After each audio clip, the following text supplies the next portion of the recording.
गहरी नींद में थे और पाकिस्तान के लोग गहरी नींद में थे, उस वक्त भारत ने पाकिस्तान के ऊपर अटैक किया है। ऑपरेशन सिंदूर के तहत पाकिस्तान के 9 ठिकानों को टारगेट किया गया है, जहां पर पाकिस्तान का आतंकवाद जो है वो फल फूल रहा था। आइए आपको ऑपरेशन सिंदूर से जुड़ी हुई कुछ बहुत ही महत्वपूर्ण बातें बताते हैं। भारत ने 9 ठिकानों पर एयर स्ट्राइक की है। इस हमले में करीब 100 आतंकवादी मारे गए हैं या फिर इससे ज्यादा ये आंकड़ा जाएगा, जिसे पाकिस्तान जरूर छुपाएगा। रफाल से स्कैल्प मिसाइल से हमला किया गया है। लश्कर जैश के ठिकाने तबाह कर दिए गए हैं। हाफिज और मसूद अजहर के मदरसे तबाह कर दिए गए हैं और कहा जा रहा है कि हो सकता है कि हाफिज सईद की हमले में मौत हो गई है। आतंकवादियों के टॉप कमांडर भी मारे गए हैं। पीओके में 5 और पंजाब प्रांत में 4 जगहों पर अटैक हुआ है। लाहौर के पास में मुरीदके में जैश का हेडक्वार्टर तबाह हो गया है। ऑपरेशन सिंदूर में सुखोई और रफाल का इस्तेमाल किया गया है। पाकिस्तान की ओर से कहा गया है कि 24 मिसाइलें दागी गई हैं भारत की तरफ से। और अब आपको बता देते हैं कि प्रधानमंत्री नरेंद्र मोदी पूरा ऑपरेशन देख रहे थे।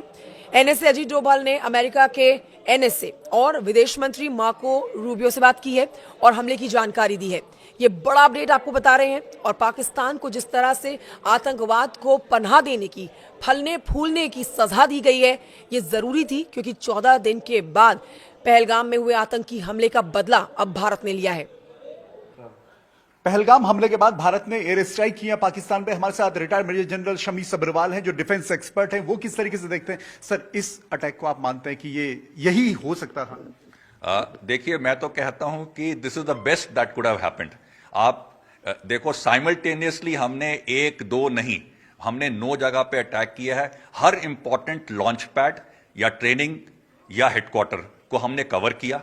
और उसके साथ साथ जो सबसे अच्छी चीज हमने ये करी कि हमने अपने लेटेस्ट वेपन सिस्टम, एयरक्राफ्ट को यूज किया, ताकि हमें बॉर्डर को क्रॉस ना करना पड़े। और जब प्रिसीजन आप मिसाइल यूज करते हैं तो उसका इंपैक्ट जो है वो सबसे ज्यादा होता है और कोलैटरल डैमेज सबसे कम होती है, और वही किया गया है। और एक मैसेज दे दिया है कि हम अगर 4 बिल्डिंग में से आप एक बिल्डिंग में हैं तो हम बाकी 3 बिल्डिंग को नहीं टच करेंगे, उसी एक बिल्डिंग को टच करेंगे। वो एक सबसे इंपॉर्टेंट मैसेज है। रिएक्शन आपको क्या लगता है, पाकिस्तान का रिएक्शन अब क्या होगा? क्योंकि हम तो आतंकियों को टारगेट कर रहे हैं, लेकिन वहां से कौन रिएक्ट करेगा आपको लगता है? देखिए, अभी अब पाकिस्तान की फौज की जगहसाई हो रही है।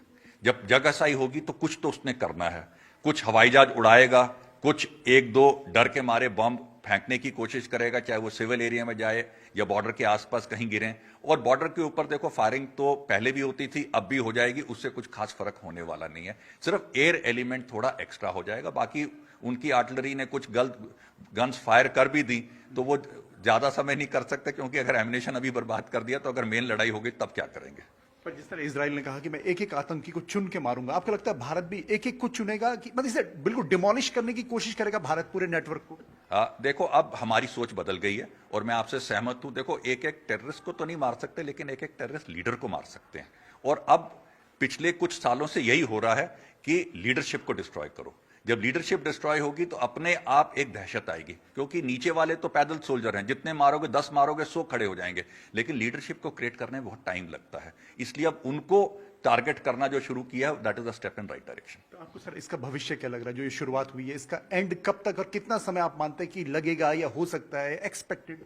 देखिए, अभी ऐसा है कि ये इवेंट्स अब जिस तरह से अनफोल्ड होंगे, ये डिपेंड करता है कि पब्लिक जो पाकिस्तान में जो आज अपनी सेना से दुखी हो रखी है, उसके अंदर कितना रोष है अपने सेना के अगेंस्ट बगावत करने का।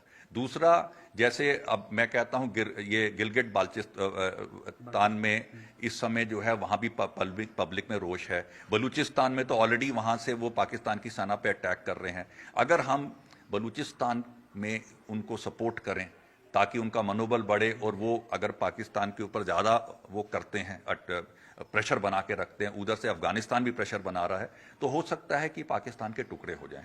अगर टुकड़े हो जाते हैं, क्योंकि सिंध में भी अभी पानी की प्रॉब्लम होने वाली है, तो अगर वहां भी अगर देखो, इंटरनल रिवोल्ट जो है ना, वो ज्यादा खतरनाक होता है। बाहर से आप तोड़ने की कोशिश करो, मुश्किल होता है, अंदर से तोड़ना आसान होता है। अब हमारी कोशिश ये रहनी चाहिए कि पाकिस्तान को अंदर से छितर बितर करके उसके 4 टुकड़े करते हैं। तो डिफेंस एक्सपर्ट शमी सब्रवाल जिनका साफ तौर पे कहना है कि पाकिस्तान को अंदर से तोड़ने की कोशिश होनी चाहिए, और भारत ने जो जवाब दिया है वो अब तक का बेहतरीन जवाब है। कैमरा पर्सन दीपक उपाध्याय के साथ दीपांकर भट्ट, न्यूज़ 18 देहरादून।